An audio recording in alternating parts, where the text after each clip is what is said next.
نحمدہ و نصلی علی رسولہ الکریم، اما بعد فاعوذ باللہ من الشیطان الرجیم، بسم اللہ الرحمن الرحیم۔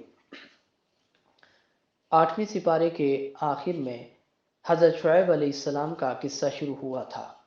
اس قصے کا بقیہ حصہ 9ویں سپارے کے آغاز میں بیان کیا جا رہا ہے۔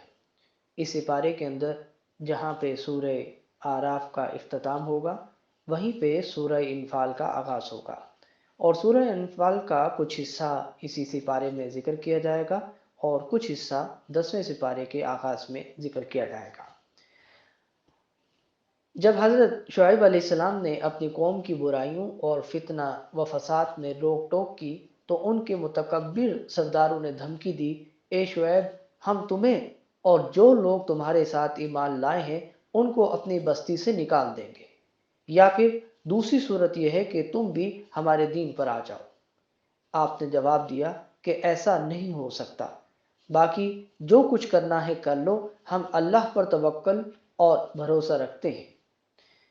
ان مختلف انبیاء کرام علیہ السلام کے قصے بیان کرنے کے بعد اللہ تعالیٰ فرماتے ہیں کہ جھٹلانے والی قوموں کے بارے میں ہماری سنت اور ہمارا دستور یہ رہا ہے کہ ہم انہیں ہر طرح سے سمجھانے کی کوشش کرتے ہیں، تنگی اور تکلیف میں بھی مبتلا کرتے ہیں کہ شاید وہ ہماری طرف رجوع کریں، لیکن جب وہ نرمی یا سختی کسی بھی طریقے سے نہیں سمجھتے تو ہم انہیں اچانک اپنے عذاب کی گرفت میں لے لیتے ہیں اور انہیں خبر بھی نہیں ہوتی۔ پھر ان قصوں کے آخر میں گویا حضور اکرم صلی اللہ علیہ وسلم کو قوم کے انکار اور استکبار پر حزین و ملول نہ ہونے کی تسلی دیتے ہوئے فرمایا گیا ہے کہ یہ بستیاں ہیں جن کے کچھ احوال ہم آپ کو سناتے ہیں۔ ان کے پاس ان کے رسول واضح نشانیاں لے کر آئے، پھر ایسا نہ ہوا کہ اس بات پر ایمان لے آتے جسے وہ پہلے جھٹلا چکے تھے۔ اس طرح اللہ تعالیٰ کافروں کے دلوں پر مہر لگا دیتا ہے۔ وہ 6 انبیاء جن کے قصے سورہ اعراف میں بیان کیے گئے ہیں، ان میں سے تفصیل کے ساتھ سیدنا موسیٰ علیہ السلام کا قصہ بیان ہوا ہے، اس لیے کہ ان کی قوم کی جہالت اقوام عالم کی جہالت سے بڑھ کر تھی، اور آپ کی مخاطب قوم میں ایسا فرد بھی تھا جو خدائی کے دعوے دار تھا۔ آپ کو جو معجزات عطا کیے گئے وہ بھی سابقہ انبیاء کے معجزات کے مقابلے میں زیادہ واضح تھے، خاص طور پر عصا اور ید بیضا، یہ 2 ایسے معجزے تھے کہ جن کا انکار کرنے کے لیے دل کے اندوں کو بھی خاص تعصب اور ضد اور اناد سے کام لینا پڑے گا۔ فرعون اور اس کی قوم یعنی قبطیوں نے بنی اسرائیل کو غلام بنا رکھا تھا۔ بنی اسرائیل اس زمانے میں مصر آئے تھے جب ان کے شہر اور گاؤں شدید قحط کی لپیٹ میں آ گئے تھے۔ پھر وہ حضرت یوسف علیہ السلام کے زیر سایہ یہیں آباد ہو گئے اور ان کی نسل میں روز بروز اضافہ ہوتا چلا گیا، یہاں تک کہ ان کا شمار مصر کی دوسری بڑی قوم میں ہونے لگا۔ پھر مختلف فرعونوں نے اپنے اپنے دور میں انہیں ظلم و ستم کا نشانہ بنانا شروع کیا۔ حضرت موسیٰ علیہ السلام بنی اسرائیل کو بدترین غلامی سے رہائی دلا کر ان کے اپنے وطن یعنی ارض مقدس میں لے جانا چاہتے تھے، اس لیے آپ نے فرعون سے مطالبہ کیا کہ بنی اسرائیل کو میرے ساتھ بھیج دو۔ جب حضرت موسیٰ علیہ السلام نے فرعون کے سامنے یہ دعویٰ کیا کہ میں رب العالمین کی طرف سے رسول بن کر آیا ہوں، تو فرعون نے مذاق کے طور پر کہا، اچھا، اگر واقعی تم اپنے دعوے میں سچے ہو تو کوئی معجزہ دکھاؤ۔ آپ نے اپنی لاٹھی زمین پر ڈال دی جو دیکھتے ہی دیکھتے ایک خوفناک اژدہے کی شکل اختیار کر گئی۔ پھر آپ نے اپنا ہاتھ باہر نکالا، اس سے ایسا نور نکلا جس سے ارض و سما کے درمیان چکا چوندھ ہو گئی۔ بعض تفسیروں مثلا طبری اور ابن کثیر میں حضرت ابن عباس رضی اللہ عنہ کے حوالے سے لکھا ہے کہ جب فرعون نے لاٹھی کو سانپ بنتے ہوئے دیکھا تو ڈر کے مارے تخت سے چھلانگ لگا دی اور بھاگ کھڑا ہوا۔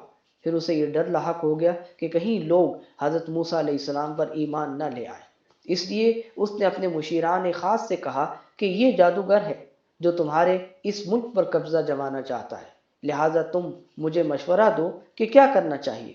انہوں نے کہا کہ ہمارے ملک میں بڑے بڑے ماہر جادوگر ہیں، ان سب کو جمع کر لیا جائے تاکہ وہ ایک مجمع کے سامنے موسیٰ علیہ السلام کو شکست پاش دیں۔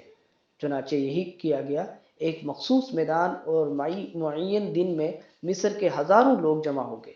ساحروں کے جادو کے جواب میں حضرت موسیٰ علیہ السلام نے اپنا معجزہ دکھایا تو ساحران مصر بے اختیار سجدے میں گر گئے اور انہوں نے ایمان قبول کر لیا۔ ان کے قبول ایمان نے فرعون کو سیخ پا کر دیا اور گالم گلوچ اور دھمکیوں پر اتر آیا، لیکن ان 9 مسلموں کے دل کی گہرائیوں میں ایمان کی جڑ چند لمحوں میں اس قدر پیوست ہو گئی تھی کہ فرعون کی دھمکیاں ان کے پایا استحکام پر لغزش پیدا نہ کر سکی۔ فرعون اور اس کی قوم کی جانب سے حضرت موسیٰ علیہ السلام کی دعوت کے جواب میں مسلسل تکبر، سرکشی، انکار اور ظلم و ستم کا سلسلہ جاری رہا، یہاں تک کہ اللہ تعالیٰ نے انہیں یکے بعد دیگرے مختلف عذابوں اور آزمائشوں میں مبتلا کر دیا۔ اللہ نے ایسا طوفان بھیجا جس سے ان کی کھیتیاں تباہ ہو گئیں، ٹڈیوں کے دل آئے جو درختوں کے پتے تک چٹ کر گئے، اس قدر چچڑیال پیدا ہو گئی کہ انہوں نے جمع شدہ غلے کو ناقابل استعمال کر دیا۔ مینڈکوں کی کثرت ہو گئی، بات کرنے کے لیے منہ کھولتے تو مینڈک منہ کی طرف چھلانگ لگاتے، ان کی نہروں، کنووں اور مٹکوں کا پانی خون میں تبدیل ہو گیا۔ جب کوئی عذاب آتا تو حضرت موسیٰ علیہ السلام کے سامنے آہوزاری اور عہد و اقرار کرتے کہ اگر اللہ نے اس عذاب سے نجات دے دی تو ہم ایمان لے آئیں گے، لیکن جب عذاب ٹل جاتا تو وہی کچھ کرنے لگتے جو پہلے کر رہے ہوتے تھے۔ پھر یوں ہوا کہ اللہ تعالیٰ نے بنی اسرائیل کو فرعونیوں کے عذاب سے نجات دے دی اور حضرت موسیٰ علیہ السلام انہیں رات کی تاریکی میں مصر سے لے کر نکل گئے۔ آزادی نصیب ہوئی تو دستور زندگی کی ضرورت محسوس ہوئی۔ اللہ تعالیٰ نے اپنے نبی کو کوہ طور پر بلایا، وہاں آپ نے 40 روزے رکھے، پھر آپ کو باری تعالیٰ سے ہم کلامی کا شرف بھی حاصل ہوا اور دستور زندگی کے طور پر تورات بھی عطا ہوئی۔ آپ علیہ السلام کی عدم موجودگی میں سامری کے بہلانے پھسلانے پر اسرائیلیوں نے بچڑے کی عبادت شروع کر دی۔ آپ واپس تشریف لائے تو آپ ان کی اس مشرکانہ حرکت سے بے پناہ دکھ میں مبتلا ہوئے۔ اسرائیل عجیب قوم تھی، قدم قدم پر پھسل جاتے تھے، وعدے کرتے تھے اور بھلا دیتے تھے، احکام الہیہ کا مذاق اڑاتے تھے، ان میں تعویل اور تحریف تک سے باز نہیں آتے تھے۔ انہیں حکم دیا گیا کہ بیت المقدس میں سر جھکا کر داخل ہونا، مگر وہ سر اٹھا کر اور گھسٹتے ہوئے داخل ہوئے۔ انہیں کہا گیا کہ ہفتے کے دن اللہ کی عبادت کے سوا کچھ نہ کرو، مگر وہ ہیلے بہانے سے مچھلی کا شکار کرنے لگے۔ ان کے سروں پر کوہ طور اٹھا کر تورات پر عمل کا وعدہ لیا گیا، مگر وہ اپنے وعدے کو نبھانے میں ناکام رہے۔ یہ تمام واقعات سورہ اعراف میں تفصیل سے مذکور ہیں۔ جب بنی اسرائیل سے وعدہ لینے کا ذکر ہوا تو اسی کی مناسبت سے 12ویں رکوع میں بتایا گیا کہ عالم ارواح میں تمام انسانوں سے بھی اللہ کے حکموں کی تعمیل کا وعدہ لیا گیا تھا، مگر اکثر انسانوں نے اس عہد کو فراموش کر دیا۔ اس کے بعد سورہ کے اختتام تک جو اہم مضامین مذکور ہوئے ہیں ان کا خلاصہ کچھ اس انداز سے ہے کہ بلعام بن باورا کا قصہ، جسے علم و شرف عطا کیا گیا تھا لیکن وہ بدبخت نے اپنے علم کو دنیا کے چند سنگریزوں کے عوض فروخت کر دیا۔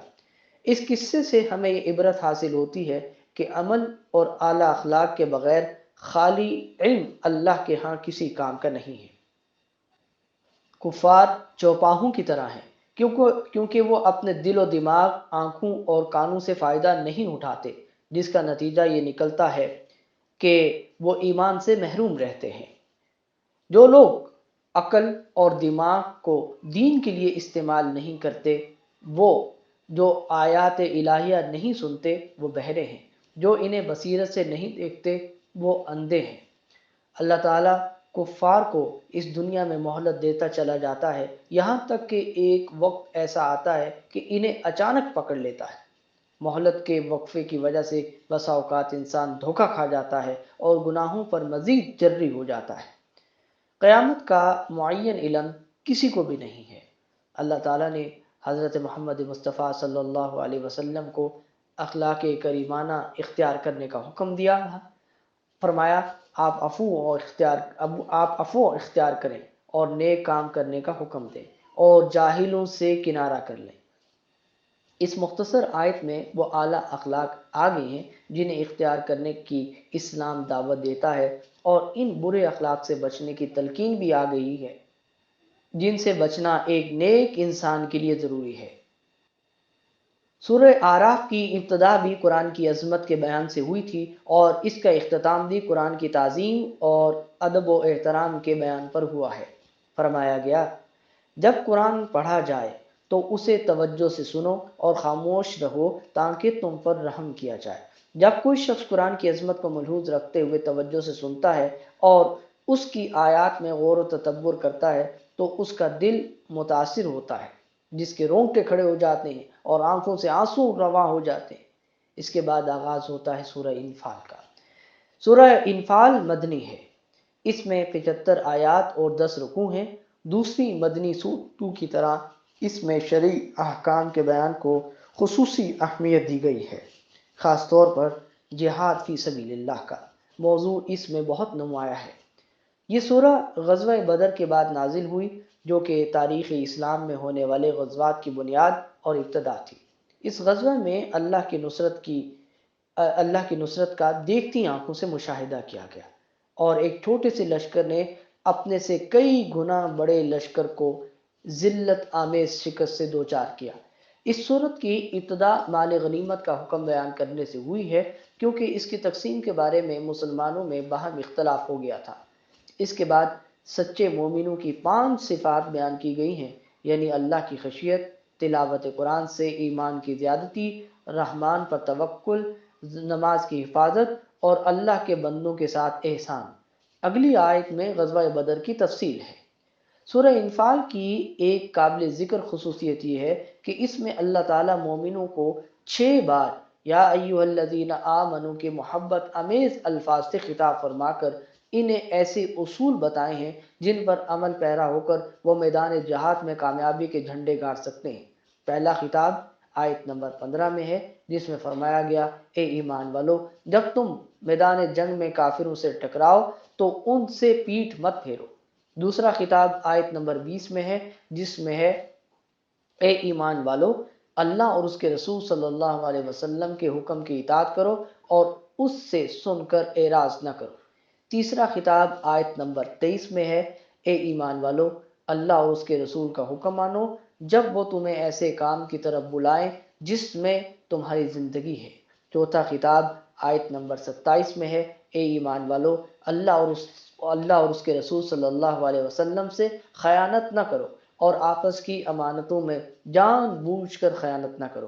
پانچواں خطاب آیت نمبر 29 میں ہے، اے ایمان والو، اگر تم اللہ سے ڈرتے رہو گے تو وہ تمہیں فرقان عطا کرے گا، تمہارے گناہ تم سے دور کر دے گا اور تمہیں بخش دے گا، اور اللہ بڑا فضل والا ہے۔ چھٹا خطاب آیت نمبر 46 میں ہے، اور یہ آیت 10ویں سپارے میں ہے، اے ایمان والو، جب کسی جماعت سے تمہارا مقابلہ ہو تو ثابت قدم رہو اور اللہ کو بہت یاد کرو تاکہ تم کامیاب ہو جاؤ، اور اللہ اور اس کے رسول صلی اللہ علیہ وسلم کے حکم پر چلو اور آپس میں جھگڑا نہ کرنا، ورنہ تم بزدل ہو جاؤ گے اور تمہاری ہوا اکھڑ جائے گی، اور صبر سے کام لو کہ اللہ تعالیٰ صبر کرنے والوں کے ساتھ ہے۔ ان آیات میں جن باتوں کا حکم دیا گیا ہے ان پر عمل پیرا ہو کر، اور جن باتوں سے منع کیا گیا ہے ان سے باز آ کر مسلمان یقیناً دنیا کی سب سے مضبوط اور طاقتور قوم بن سکتے ہیں۔ ایسی جماعت کبھی شکست سے دوچار نہیں ہو سکتی جو دشمن کے مقابلے میں ثابت قدم رہے، جو اللہ اور اس کے رسول صلی اللہ علیہ وسلم کے احکام کی اطاعت کرنے والی ہو، جو ایسی دعوت پر لبیک کہنے والی ہو جس میں دلوں کی زندگی اور عزت و سعادت کا راز پوشیدہ ہو، جو نہ دین میں خیانت کرتی ہو نہ دنیاوی حقوق کی ادائیگی میں خیانت کا ارتکاب کرتی ہو، سب سے بڑھ کر یہ کہ وہ خوف خدا اور تقوی کی صفت سے متصف ہو، اور آخری بات یہ کہ وہ گولہ بارود کی بارش میں بھی اللہ کا ذکر کرتی رہے، اس کا کلمہ ایک ہو، اس کی صفوں میں کامل اتحاد ہو، وہ نفسانی اور گروہی تنازعات اور اختلافات میں مبتلا نہ ہو۔ ذرا غور کیجئے، جس جماعت میں یہ صفات پائی جائیں وہ کبھی شکست کھا سکتی ہے کیا؟ یقیناً وہ فتح ہی سے امکنار ہوگی، اگرچہ اس کا مقابلہ پہاڑوں ہی سے کیوں نہ ہو۔ وآخر دعوانا ان الحمد للہ رب العالمین۔